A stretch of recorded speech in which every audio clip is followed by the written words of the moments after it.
بسم الله الرحمن الرحيم ضربت عليهم الذلة أينما ثقفوا إلا بحبل من الله وحبل من الناس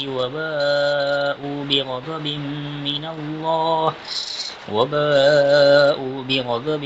من الله وضربت عليهم المسكنة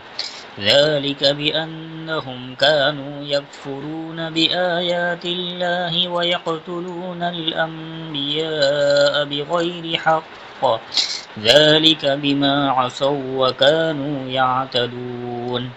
ليسوا سواء